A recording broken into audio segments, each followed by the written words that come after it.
Hello again, all you wonderful post-apocalypse fans. Makeshift here with another episode of the Apocalypse Post.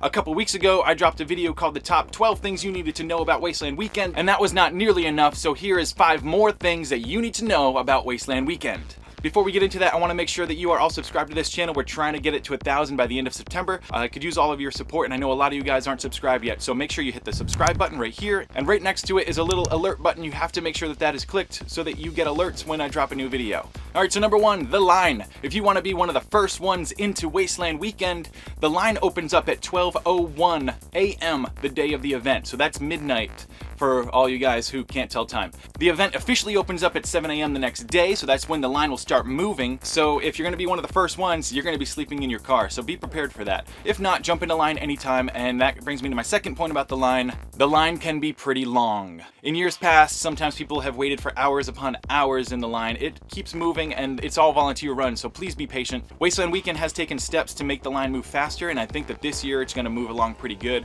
but just be prepared in case you do get stuck. Speaking of getting stuck, there's sand traps.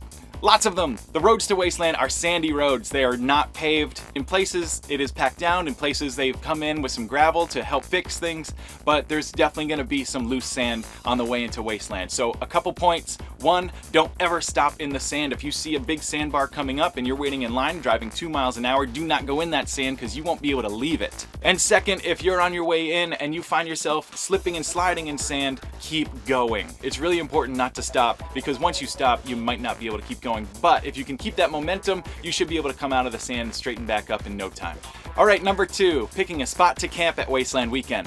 So there are some assigned spaces at Wasteland Weekend, and other spots are first come, first serve. You can find the event map at wastelandweekend.com. This has just been updated for 2018. It'll come out about a month or 2 before the event in future years. When you're looking at the map, all those numbered spaces are assigned. You cannot have them unless you've been pre-approved. And any of the spaces outside Wasteland City that are not numbered are open camping, so you can grab those first come, first serve. The different themed zones out in general camping are so that you can camp near like-minded Wastelanders. But as they fill up, it becomes a bit of a free-for-all, so just find space wherever you can. It gets crowded, especially near Wasteland City, so don't take up more space than you need to, and make sure to make friends with all your neighbors. Alright, number 3. If you want to ride on one of those badass Mad Max vehicles you see driving around, just ask. Most of the people driving around these Wasteland vehicles are going to be more than happy to give you a ride if they've got an extra seat. And that also goes for the car crews. If you see a car that you like, just go up and ask the driver. Obviously, don't jump into something without asking, but I think most of the time you're going to get that spot. Alright, number 4. Let's talk about caps and currency, which, by the way, have 0 cash value. At Wasteland Weekend, you'll see a lot of bottle caps. That's inspired by the Fallout universe. For caps, you've got 3 different types. 1, kind of your old school bottle cap from a beer, soda, coffee bottle, whatever. These are mostly used just for set decoration as props. People will trade them, but they don't really have any real value other than what you make up with your friends. The next up are the orange Last Chance Casino caps. You can get these specifically at the Last Chance Casino at the bar. You go up and tell them a story, they're going to give you a few caps to play their games. So you can now spend them at the tables, at the roulette wheel, and then they do also host an auction, I think almost every night, where you can spend the caps that you win on some real prizes. Finally, there's custom bottle caps that are given out as gifts or earned by doing tribe missions, like this one I got from the Caffeines last year. These are very collectible, tradable, and wearable.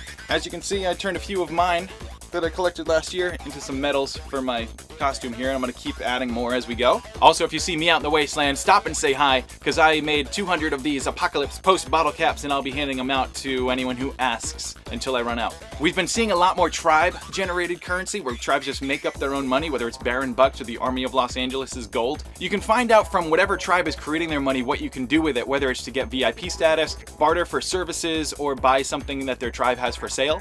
Just be aware that other tribes may not recognize a different tribe's currency. Also, be on the lookout for the bank. It's a guy, and he just runs around trading currencies for one thing for another. You can actually make a deposit or take out a loan. I don't know how complicated it is or if he'll even be there. But if he is there, you can trade in one currency for another for whatever market value he deems appropriate. Alright, number 5. I just want to remind you guys that there are 40-degree swings in temperature in the desert. The temperature on site has gone anywhere from 40 degrees to 110 degrees Fahrenheit, which is 4 degrees to 40 degrees for all my foreign Wastelanders. And that means a quick reminder to bring sunscreen during the day, wear a hat. Long sleeves can help protect you from the sun. But what a lot of people forget about is that at night it can get to be pretty darn cold. So bring some layers, bring an extra jacket, bring a layer to put over your jacket, and then some under layers for under your pants, and socks and gloves are all really useful things to have. Just be prepared for anything because the desert can get a little wild. And just a reminder that fur coats are really big at Burning Man. Don't bring them to Wasteland because the fur coat, especially the pink ones and the bright white ones and all that kind of stuff, it doesn't really fit into the theme. So if you're gonna wear a fur coat, you better tear it up and make it look really dirty, and probably sew it all together and spray paint it, because if you wear a clean fur coat to Wasteland, we're gonna roll you around in the dirt and cover you in spray paint and probably dump some tar on your ass. Alright guys, thanks for tuning in. I really appreciate all your support on this channel. Make sure to like this video, subscribe, leave a comment, and the best thing you can do is share this video with your friends if it's YouTube, if it's on Facebook. Tag a friend that you think could use this information, and we'll keep this channel growing. I've got some links in the video description for all the relevant stuff that I talked about. I'll see you guys next time. Stay alive!